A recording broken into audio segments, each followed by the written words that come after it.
اعوذ باللہ من الشیطان الرجیم بسم اللہ الرحمن الرحیم رب اشرح لی صدری ویسر لی امری واحلل عقدۃ من لسانی یفقہوا قولی اما بعد فقد قال اللہ تبارک و تعالی فی القرآن المجید والفرقان الحمید شہد اللہ انہ لا الہ الا هو والملائکۃ وَأُولُو الْعِلْمِ قَائِمًا بِالْقِسْطِ لا الہ الا هو العزیز العلیم۔ معزز ناظرین، السلام علیکم ورحمۃ اللہ وبرکاتہ۔ سیدہ فرحت حسین اسپیشل پروگرام مجلس ترحیم بسلسلہ چہلم مرحوم علامہ طالب جوہری صاحب کے ایصال ثواب کے لیے ہدایت ٹی وی کے پلیٹ فارم سے پیش کی جا رہی ہے۔ علامہ صاحب ایک عظیم شخصیت، تمام دنیا ان کے علم سے گزشتہ کئی دہائیوں سے مستفید ہو رہی تھی۔ علامہ صاحب کی شخصیت کی اہمیت کو سمجھنے کے لیے ضروری ہے کہ علم کی اہمیت اور اس کی فضیلت کو جانا جائے۔ ہم دیکھتے ہیں کلام الہی کی روشنی میں علم کے حوالے سے جو ہمیں آیات نظر آتی ہیں، جو علم کی اہمیت پر دلالت رکھتی ہیں اور ہمارے مقصد تخلیق کے لیے جو پہلی منزل یا پہلی سیڑھی ہے وہ ہے حصول علم۔ علم کے بغیر معرفت حاصل کرنا ناممکن ہے، لہٰذا اللہ سبحانہ و تعالیٰ نے اپنے کلام الہی میں ہدایت کی ابتدا اور دین حق کی تبلیغ کے لیے جو پہلی آیت اور پہلا سورہ نازل کیا، سورہ علق کی ابتدائی 5 آیات، کہ جس میں اللہ سبحانہ و تعالیٰ نے ابتدا ہی کی حصول علم کی نصیحت اور اس کی طرف متوجہ کیا۔ بسم اللہ الرحمن الرحیم، اقرأ باسم ربک الذی خلق، کہ پڑھو اپنے رب کے نام سے۔ ابتدائی گفتگو ہی حصول علم کی حوالے سے اللہ سبحانہ و تعالیٰ نے اپنے حبیب سے فرمائی، کہ جس کے لیے خود حدیث رسول ہماری رہنمائی کرتی ہے کہ انا مدینۃ العلم وعلی بابھا، کہ میں شہر علم ہوں اور علی اس کا دروازہ۔ شہر علم کی ہدایت کے ذریعے سے پوری انسانیت کو اللہ سبحانہ و تعالیٰ نے اپنی معرفت کے ذریعے حصول علم کو مقدم جانا، اور اس علم کو حاصل کرنے کے لیے جو پہلی بک، کتاب قرآن مجید، کہ جس کے لیے اللہ سبحانہ و تعالیٰ نے علم القرآن کہہ کر اس کتاب علم کی طرف متوجہ کیا کہ جس نے یہ دعویٰ کیا کہ تمام علوم، پوری کائنات کا علم اللہ سبحانہ و تعالیٰ نے اپنی کلام الہی میں، کتاب حق میں جمع کر دیا۔ اس سے ہمیں اندازہ ہوتا ہے کہ علم انسان کی بقا کے لیے، اس کی فلاح کے لیے، اس کی تخلیق کے مقصد کو حاصل کرنے کے لیے اشد ضروری ہے۔ بغیر علم کے انسان جو ہے وہ رہنمائی حاصل نہیں کر سکتا، اور احادیث رسول اور ائمہ معصومین سے بھی ہمیں یہ رہنمائی ملتی ہے کہ علم نور الہی ہے، کہ جس کے ذریعے سے انسان آیات الہی کی طرف متوجہ ہوتا ہے اور اپنی شخصیت کو کامل اور مکمل کرتا ہے۔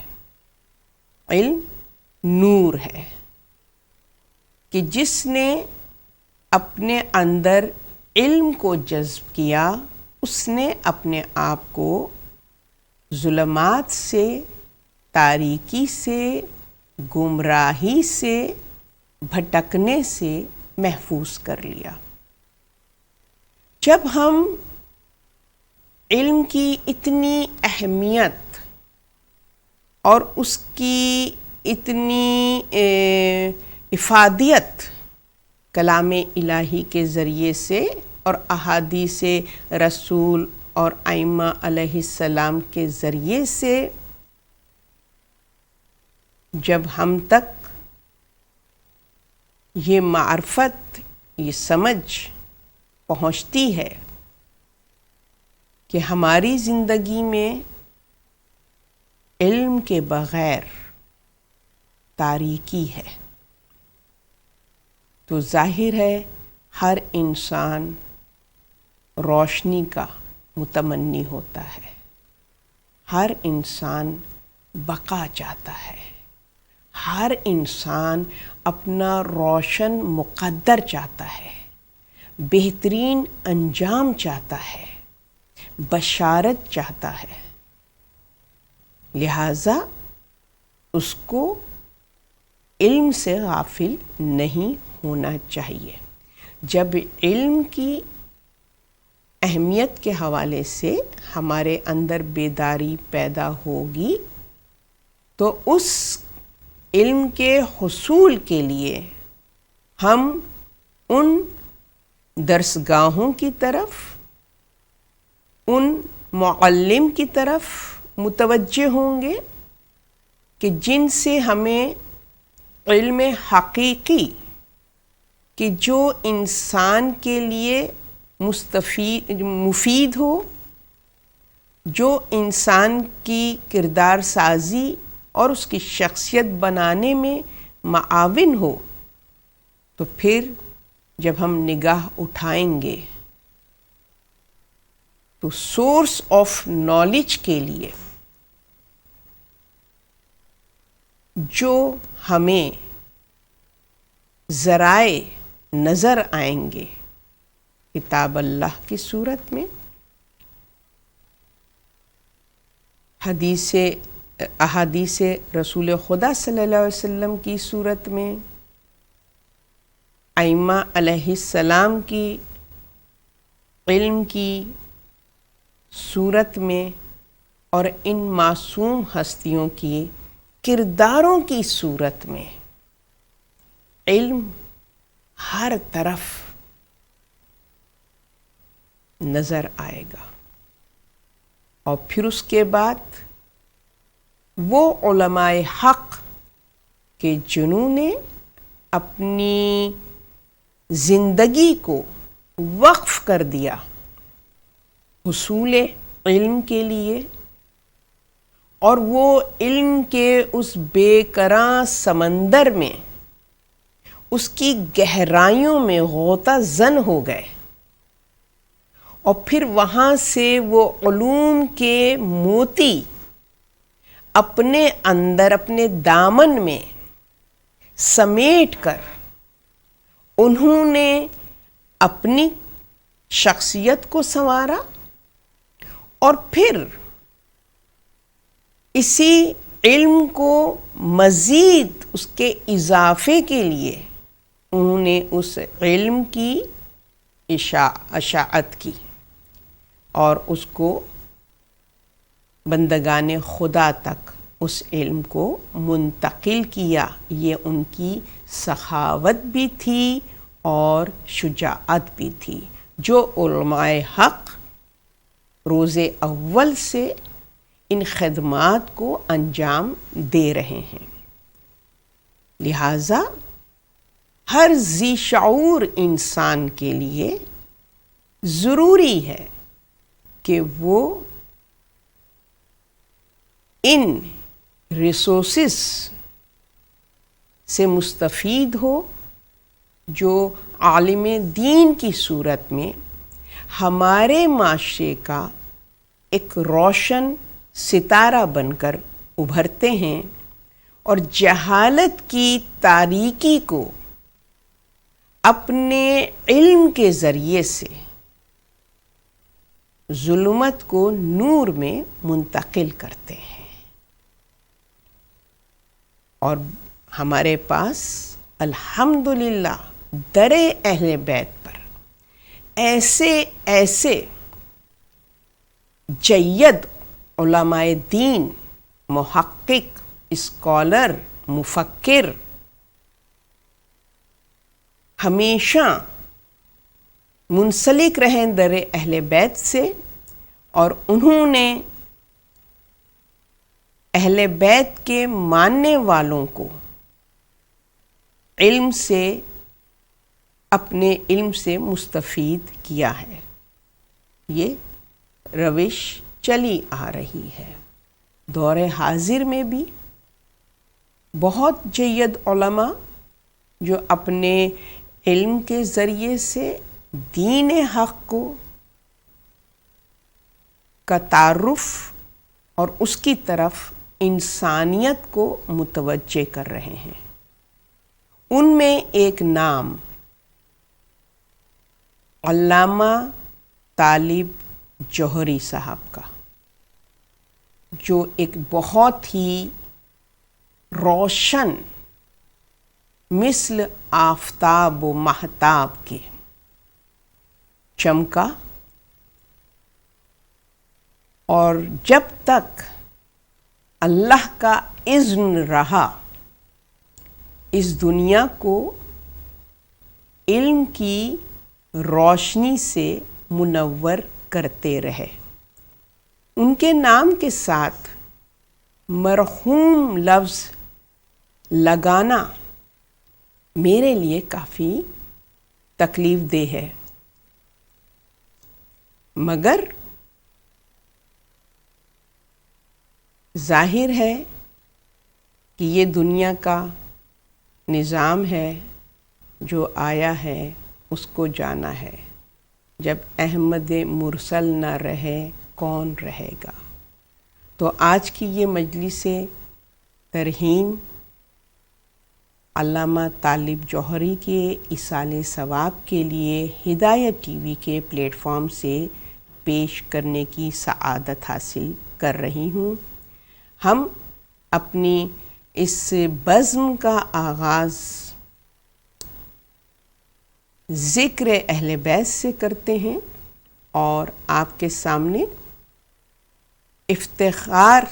سید افتخار رضوی اور ان کے برادران اس مجلس کا آغاز سوز و سلام کی صورت میں کریں گے۔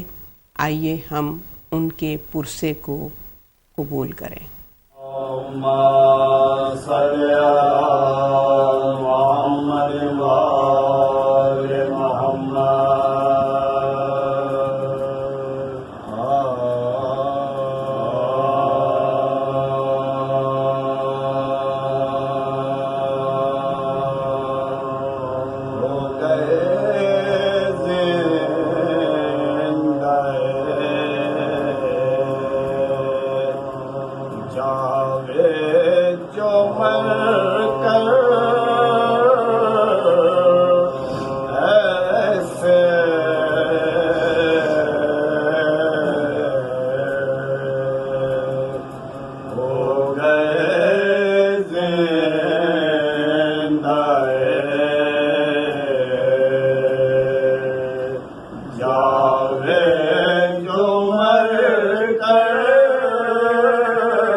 پتا کہتے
اللہ نے دل پر فاطمہ کو دیے اللہ نے دل پر ایسے ہو گئے زندہ جاوید جو مر کر ایسے بن گئے دولت کون جو شے کے غم میں بن گئے دولت کون جو شے کے غم میں میرے دامن کو میسر ہوئے گوہر میرے دامن کو میسر ہوئے گوہر ایسے ہو گئے زندہ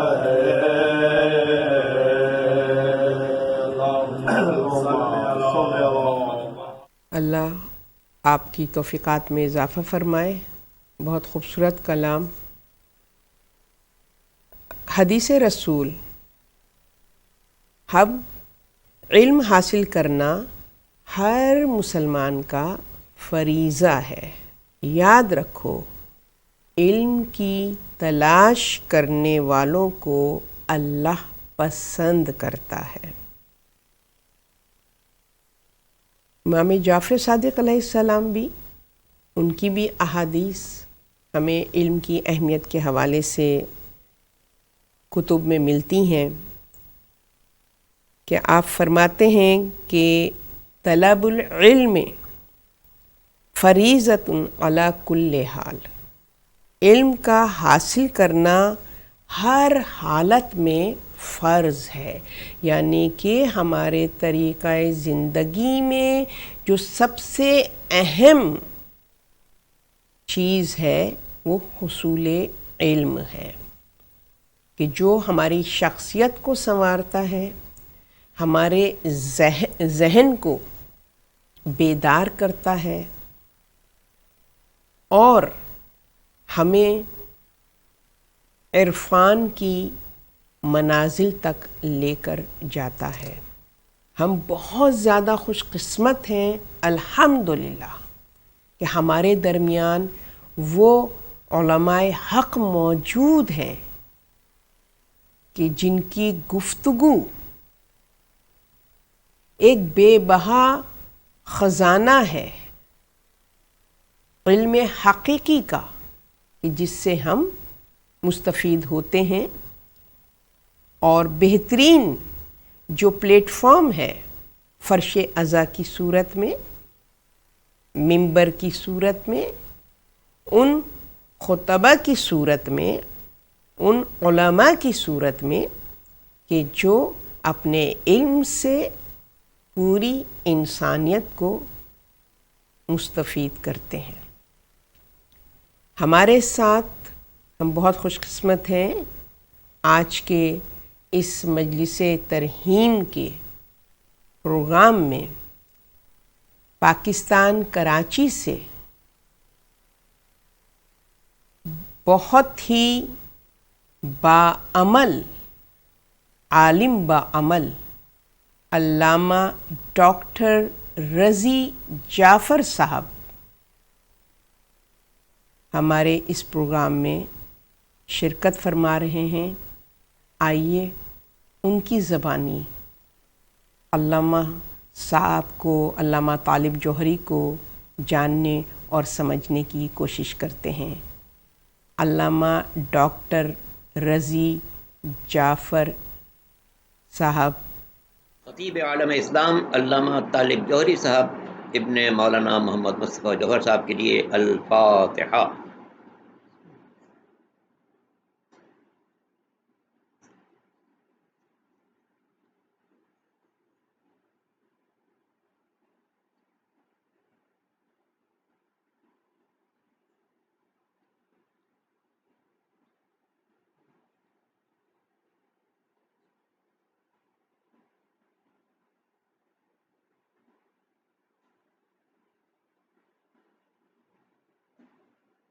اعوذ باللہ السمیع العلیم من الشیطان اللعین الرجیم بسم اللہ الرحمن الرحیم الحمد للہ رب العالمین والعاقبۃ للمتقین والصلاة والسلام علی سیدنا و نبینا ابی القاسم محمد وآلہ الطیبین الطاہرین المعصومین واللعنۃ علی اعدائہم اجمعین.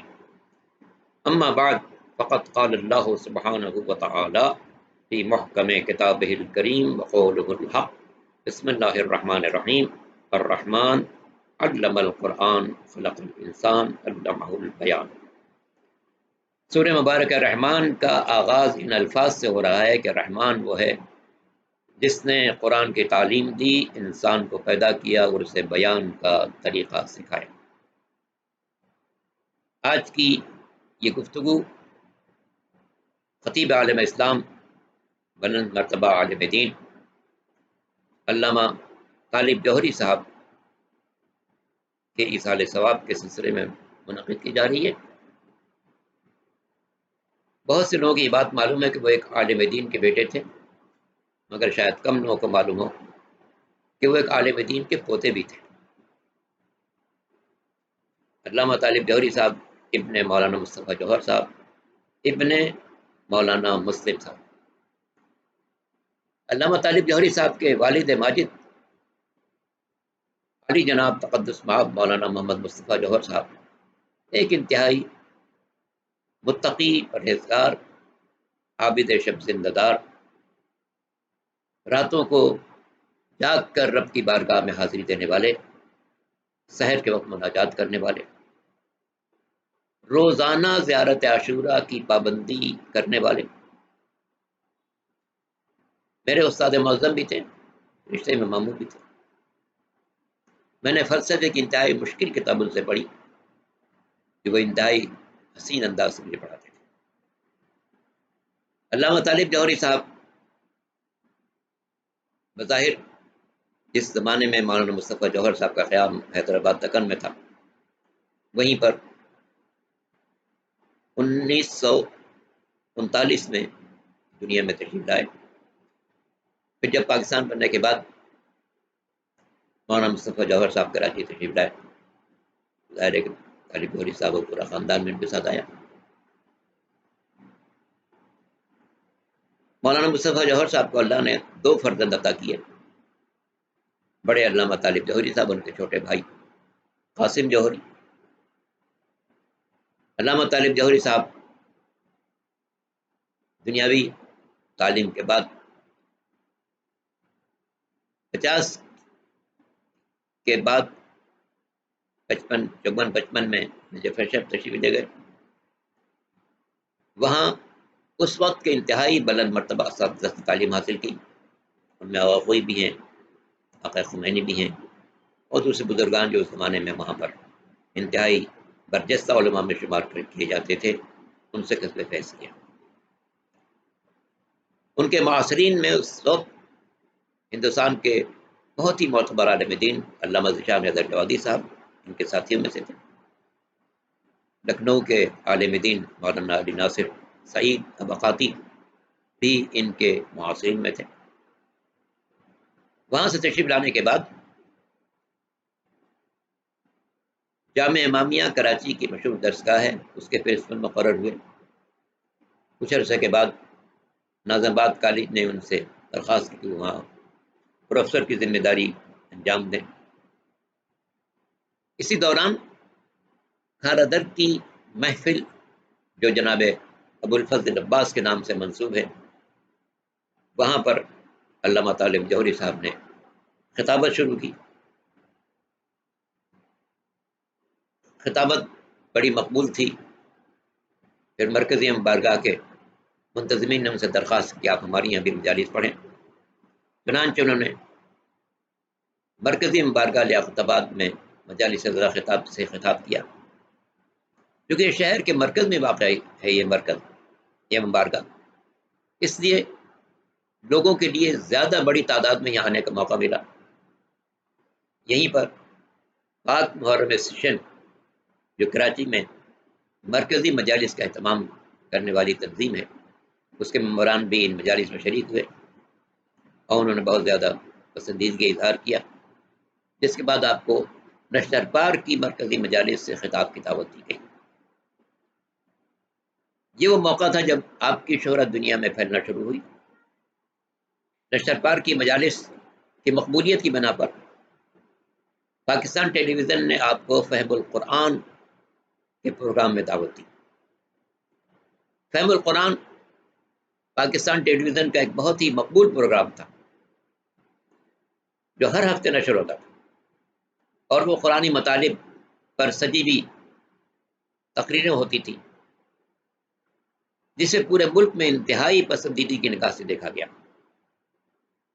میں کینیڈا میں تھا تو وہاں ایک بہت معزز عالم دین نے مجھ سے بات بتائی کہ فہم القرآن کا پروگرام اتنا زیادہ مقبول تھا جیسے ٹی وی کا کوئی اور بہت مقبول ڈرامہ ہو، لوگ بے چین ہوتے کہ اس کو دیکھیں۔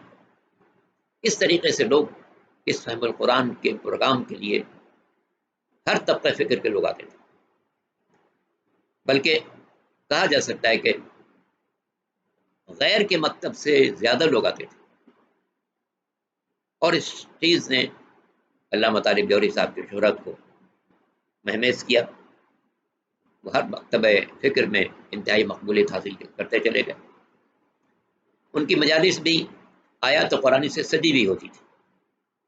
جو شخص بھی ان کی مجلس میں شریک ہوتا تھا وہ اندازہ کر سکتا ہے کہ کم از کم ایک تقریر میں 20 30 40 آیتیں تو وہ ضرور پڑھتے تھے۔ یہ بات لوگوں کے لیے ایک منفرد شے سمجھی گئی، کیونکہ اس سے پہلے کوئی اور مقرری اس انداز سے ایک مجلس میں 20 30 آیتیں کوٹ نہیں کرتا تھا۔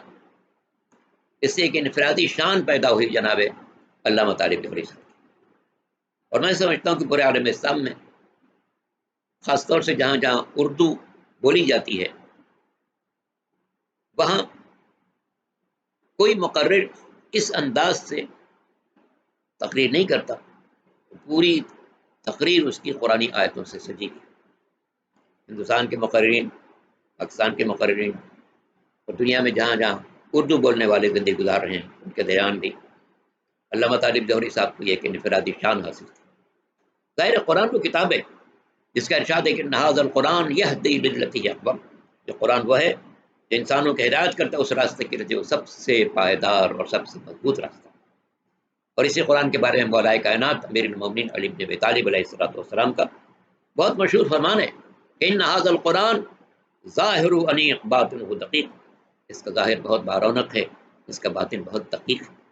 اس کے باطن میں اترنے کی کوشش کرو، اس کے مطالب کو سمجھنے کی کوشش کرو، اپنی زندگی کو اس کے سانچے میں ڈھالنے کی کوشش کرو۔ ظاہر قرآن اس لیے نازل ہوا کہ انسان اسے بہت خوبصورت جزان میں بند کر کے رکھ دے، اور کبھی کبھی جب موقع ہو قرآن مجید کے کھولنے کی سعادت حاصل ہو، رمضان المبارک میں روزے میں تھوڑا سا قرآن پڑھ لیں، یا قسم کھانے کی تو قرآن اٹھا لیں۔ یہ قطعاً مقصد نہیں تھا۔ سرکار دو عالم پر جو کتاب اللہ نے نازل کی اس کا مقصد ہی تھا کہ بندگان خدا اس کو پڑھیں، اس پر عمل کریں، اپنی زندگی کو سنواریں۔ مگر افسوس ہے عالم اسلام میں اس وقت شاید 1.5 ارب مسلمان ہوں گے، لیکن کتنے ہیں جو روزانہ پڑھتے ہوں؟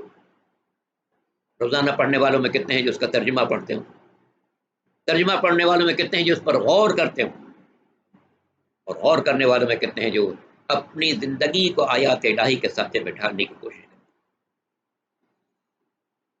سچ کہا اقبال نے، گر تمہیں خواہی مسلمہ زیستن، گر تمہیں خواہی مسلمہ زیستن، نیس ممکن جز بقرآن زیستن۔ اگر تم چاہتے ہو کہ سچے مسلمان کی حیثیت زندگی گزارو تو یہ ممکن ہی نہیں ہے جب تک کہ قرآن کے ساتھ زندگی نہ ہو۔ اور یہاں میں پیش کرنا چاہوں گا چھٹے امام حضرت جعفر صادق علیہ السلام کا ایک فرمان، جس کا خلاصہ یہ ہے، الفاظ نہیں پیش کر رہا ہوں، وقت کی گنجائش محدود ہے۔ امام فرماتے ہیں کہ جو شخص بھی قرآن کے ساتھ کچھ دیر بیٹھے گا، جو شخص بھی قرآن کے ساتھ تھوڑی دیر بیٹھے گا، یا تو کسی نیکی میں اضافہ کر کے اٹھے گا، یا کسی برائی سے محفوظ ہو کر کے. اتنی جامع تعبیر ہے. جو شخص بیٹھنے کا مطلب کیا ہے؟ تھوڑی دیر غور کریں، سمجھے اللہ مجھ سے کیا کہہ رہا ہے. بسم اللہ، بسم اللہ کی بے سے لے کے اور سورہ ناس کی سین تک بس ہدایت ہی ہدایت ہے. اس کی ابتدا بھی ہدایت ہے، اس کی انتہا بھی ہدایت ہے. ضرورت ہے کہ اس بات کی انسان اس ہدایت سے اپنے قلوب کو منور کرے. سورہ ابراہیم میں ارشاد ہوا کتاب انزلناہ الیک لتخرج الناس من الظلمات الی النور. اے میرے حبیب، ہم نے آپ پر یہ کتاب نازل کی ہے تاکہ آپ بنی نوع انسان کو تاریکی سے نکالے روشنی تک پہنچائے. تو قرآن کے نزول کی بنیادی غرض بنی نوع انسان کو تاریکیوں سے نکالنا اور روشنی تک پہنچانا ہے. جہالت کی تاریکی سے نکالنا، ظلم کی تاریکی سے نکالنا، بدعنوانی کی تاریکی سے نکالنا، بے راہ روی کی تاریکی سے نکالنا، معاشرے میں جو پھیلے ہوئے مظالم ان کی تاریکی سے نکالنا. یہ سب تاریکیاں ہیں. جہالت تاریکی ہے، ظلم تاریکی ہے، بدعنوانی تاریکی ہے، بے راہ روی تاریکی ہے، خدا کی نافرمانی تاریکی ہے، بت پرستی تاریکی ہے، نفس پرستی تاریکی. قرآن آیا تمام تاریکیوں سے نکالنے کے لیے لیخرجکم من الظلمات الی النور، تاکہ وہ تمہیں نکالے تاریکیوں سے روشنی تک پہنچائے. تو خطیب عالم اسلام علامہ طالب جوہری صاحب، اللہ تعالیٰ ان کی قبر پر اپنی رحمت نازل فرمائے، ایک مستند عالم دین، برجستہ عالم دین، بلند مرتبہ عالم دین. ساری دنیا میں ان کی شہرت تو کبھی پاکستان میں ہے، کبھی امارات میں ہے، دبئی، ابو ظبی، شارجہ، عجمان، کبھی لندن میں ہے، کبھی فرینکفرٹ میں ہے، کبھی کینیڈا میں ہے، کبھی امریکہ کی مختلف ریاستوں میں. جہاں جاتے تھے بندگان خدا ان کو سننے کے لیے جوق در جوق جمع ہوتے تھے. کیونکہ ان کی تقاریر ایک منفرد انداز کی تقاریر ہوتی تھی. مجالس کی تقاریر ہو تو، محافل کی تقاریر ہو تو، یا عام اجتماعات کی تقاریر، وہ ہمیشہ اپنی تقاریر کو سجاتے تھے قرآنی آیات کے ذریعے. وہ ایک بڑے مصنف بھی تھے. انہوں نے جو کتابیں لکھی ہیں، خاص طور سے سرکار قائم عالم محمد امام زمانہ عجل اللہ تعالیٰ وجہ شریف کے ظہور کے سلسلے میں بہت ہی مقبول کتاب ہے. اسی طرح سے آپ نے منطق جو ایک خشک موضوع ہے،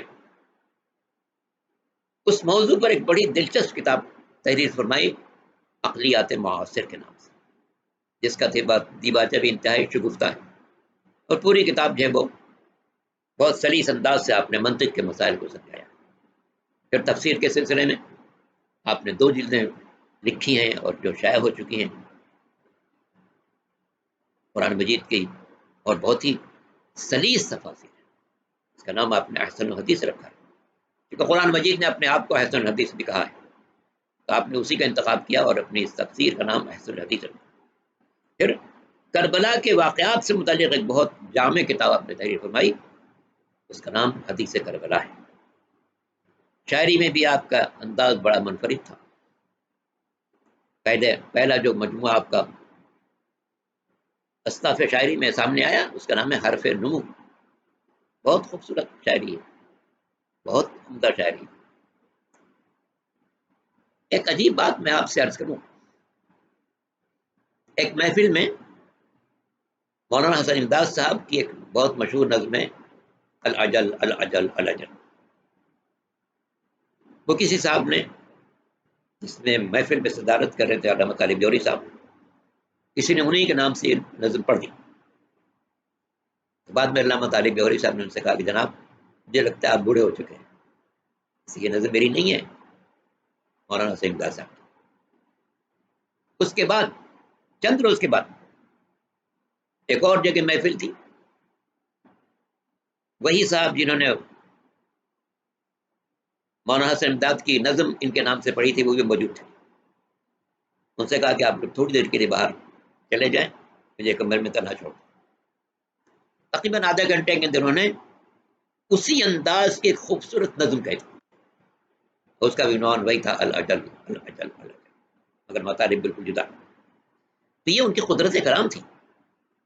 فی البدیع فی البدی وہ اشعار کہتے تھے. اور محمل شاعری کے سلسلے میں تو دنیا والے یعنی ادب سے واقف لوگ اعتراف کرتے ہیں کہ جتنی خوبصورت محمل شاعری وہ کر لیتے تھے وہ کوئی نہیں کر سکتا. تو انہیں تمام اصناف، نثر ہو، نظم ہو، تصنیف ہو، تالیف ہو، ان سب میں اپنا سرمایہ چھوڑا ہے.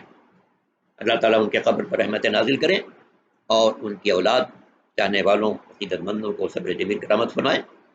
وہ 21 اور 22 جون کی درمیانی شب علالت کے بعد اس دار فانی سے دنیا سے رخصت ہو گئے، اور 22 جون کو نماز گزرنے کے بعد ان کی نماز جنازہ ادا کی گئی. پھر اس کے بعد جو انہوں نے مدرسہ قائم کیا تھا نیو رضیہ میں، اسی کے صحن میں ان کی تدفین عمل میں آئی. وہ ظاہر ہمارے درمیان سے رخصت ہو گئے، مگر جو انہوں نے تقاریر کی ہیں، جو فہم القرآن کے پروگرام دیے ہیں، نشر پارک میں جو مجلسیں پڑھی ہیں، دنیا میں مختلف علاقوں میں جا کر انہوں نے خطابت کی ہے، یہ برسہ برس یاد رکھی جائے گی، کیونکہ یہ ان کا ایک منفرد انداز تھا. میں نے خطاب میں یہ بات عرض کی، جہاں جہاں اردو زبان کے خطبہ ہیں، مقررین ہیں، علماء ہیں، واعظین ہیں، ان سب میں علامہ طالب جوہری صاحب کی ایک انفرادیت تھی کہ ان کی تمام تقاریر سجی ہوئی ہوتی تھی قرآنی آیات سے. اس سے اندازہ ہوتا ہے کہ وہ قرآن پر بڑی گہری نظر رکھتے تھے، ہر تقریر سے پہلے بھرپور مطالعہ کرتے تھے، تفاسیر بہت بڑی تعداد میں اپنے پاس رکھتے تھے، ان کا مطالعہ کرتے تھے، مطالعہ کر کے جاتے تھے اور اسے بندگان خدا تک پہنچاتے تھے. حقیقت یہی ہے کہ قرآن سے ہماری وابستگی انتہائی اہم ہے، اس لیے کہ یہی وہ کتاب ہے جس کو قرآن نے اس لیے نازل کیا کہ بنی نوع انسان کو تاریکی سے نکال کر روشنی تک پہنچا. سرنامے میں نے آیت پڑھی تھی، الرحمن علم القرآن خلق الانسان علمہ البیان. رحمان وہ ہے جس نے قرآن کی تعلیم دی، انسان کو پیدا کیا، اسے بیان کا سلیقہ سکھایا. خطیب عالم اسلام علامہ طالب جوہری صاحب کو بیان کا ایک غیر معمولی سلیقہ حاصل ہوا. انہیں اس کے ذریعے سے اندازہ ہے کہ کم از کم 50 سال تک ممبر سے خدمت انجام دی ہے، اور یقیناً یہ وہ خدمات ہیں جو ہمیشہ یادگار رہیں گی، بلکہ ممکن ہے کہ 50 سال سے زیادہ ان کی خدمات ہوں، لیکن کم از کم 50 سال تو یقینی ہے کہ انہوں نے ممبر سے قرآن کی تعلیمات کو نشر کرنے میں بھرپور حصہ لیا ہے.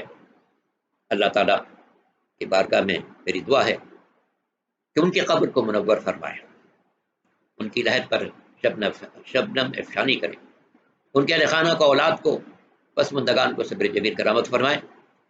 مولانا مصطفیٰ جوہر صاحب جو ان کے والد تھے، انتہائی مقدس، انتہائی پارسا، انتہائی پاکیزہ، عابد شب دیندار انسان تھے. اللہ تعالیٰ ان کے بھی درجات بلند فرمائے اور ہم سب کو قرآن پڑھنے، سمجھنے اور اس پر عمل کرنے کی توفیق عطا فرمائے، کیونکہ یہی وہ صحیفہ آسمانی ہے جو قیامت تک پیدا ہونے والے انسانوں کے لیے سرچشمہ ہدایت قرار دیا گیا ہے. وآخر دعوانا ان الحمد للہ رب العالمین، وصلی اللہ علی سیدنا و نبینا و مولانا ابی القاسم محمد وآلہ الطیبین الطاہرین المعصومین الذین اذهب اللہ عنہم الرجس وطہرہم تطہیرا، واللعنۃ الدائمۃ علی اعدائہم اجمعین من الاولین والآخرین الی قیام یوم الدین. ربنا تقبل منا انک انت السمیع العلیم برحمتک یا ارحم الراحمین. سبحان اللہ، جزاک اللہ علامہ ڈاکٹر رضی جعفر نقوی صاحب. بہترین جامع گفتگو، اور ہمیں علامہ صاحب کے بارے میں بہت کچھ جاننے کو ملا. خداوند کریم آپ کی توفیقات میں اضافہ فرمائے اور ساتھ صحت کے آپ کو ہمارے سروں پہ ہمیشہ سلامت رکھے. ناظرین، جیسا کہ ہم گفتگو کر رہے ہیں علم اور عالم کی اہمیت پر، اس کی افادیت پر، اللہ سبحانہ تعالیٰ ارشاد فرما رہا ہے کہ اگر عالم حق کو پہچاننا ہے تو سورہ فاطر کی آیت نمبر 28 میں اللہ سبحانہ تعالیٰ ارشاد فرما رہا ہے، انما یخشی اللہ من عبادہل علماء ان اللہ عزیز غفور. اللہ کیا فرما رہا ہے کہ اللہ کے بندوں میں سے صرف اہل علم ہی ہیں کہ جو اللہ سبحانہ و تعالیٰ سے ڈرتے ہیں، یعنی خشیت کی منزل پر ہوتے ہیں. جو حقیقی صاحب علم ہے اس کے اندر وہ خاشع ہوتا ہے، خوف الہی اور لباس تقوی سے اپنے کردار کو مزین رکھتا ہے. تو ہمیں قرآنی آیات کی روشنی میں ان علماء حق کی قدر کرنی چاہیے کہ جو اپنے کردار میں پاکیزگی اور طہارت کو محفوظ رکھتے ہوئے اس علم سے خود استفادہ کرتے ہیں اور دوسروں کو بھی مستفید کرتے ہیں. انسان کی قدر و قیمت کا معیار قرب خدا ہے، یعنی کہ جو حقیقی معیار ہے وہ قرب الہی، اور اس کے قرب میں آنے کے بعد، اس کا قرب حاصل کرنے کے بعد جتنا انسان خدا کے قریب ہوتا ہے اتنا ہی اس کی قدر و قیمت میں اضافہ ہوتا چلا جاتا ہے. تو قرب الہی اصل ذریعہ ہے اپنے عزت و وقار کو قائم رکھنے کا، اور جو حقیقی عالم ہوتا ہے وہ قرب الہی سے ایک لمحے کے لیے بھی جدا نہیں ہوتا ہے. یہ ایک دوسری نشانی جو آپ کے سامنے پیش کی تاکہ آج کے زمانے میں کہ جہاں پر لفظ علامہ اتنا عام ہو گیا ہے کہ پہچاننا مشکل ہو جاتا ہے کہ حقیقی علامہ، حقیقی عالم کون ہے. تو ہمارے پاس کتاب الہی ہے جس کی آیات اس طریقے سے متعارف کروا رہی ہیں علماء حق کو کہ اگر یہ نشانیاں علماء میں نظر آئیں، علماء میں، تو بس سمجھ جاؤ کہ جہاں قرب الہی مقدم ہو، جہاں لباس تقوی ہو، جہاں پر معیار قرب الہی کا ہو، بس وہی ہے کہ جو علماء حق ہے. ورنہ علماء سو کی صحبت میں اگر بیٹھ گئے تو دنیا بھی خراب اور آخرت سے بھی ہاتھ دھونے پڑیں گے. الحمدللہ الحمدللہ، میں بار بار کہہ رہی ہوں، ہم بہت خوش قسمت ہیں کہ ہمارے درمیان ایسے علماء حق ہیں کہ جن کی شخصیت گفتار کے لحاظ سے، کردار کے لحاظ سے، اخلاق کے لحاظ سے اتنی روشن اور منور ہے. اور اگر ایسے علماء کے درمیان رہ کر بھی امت اور قوم دور جہالت میں رہے اور علماء حق کی صحبت کو اختیار نہ کرے تو پھر اس پر حجت تمام ہے، پھر اس کا کچھ نہیں ہو سکتا۔ لہٰذا ہمیں اپنے علماء کی قدر کرنی چاہیے، ان کا احسان مند ہونا چاہیے، جب وہ ہمارے سامنے ہوں تب بھی، اور ہماری نظروں سے اوجھل ہو جائیں، اس دار فانی سے کوچ کر جائیں، تو بھی ان کی خدمات اور ان کے علوم سے، علم سے اپنی زندگی کو سنوارتے رہیں، تو یہی حقیقی انسانیت ہے۔ اب ہمارے درمیان ایک اور شخصیت اظہار علم کے لیے مختلف پلیٹ فارم ہوتے ہیں، کہیں نثر کی صورت میں، کہیں نظم کی صورت میں، کہیں مدح سرائی کی صورت میں ہمیں علم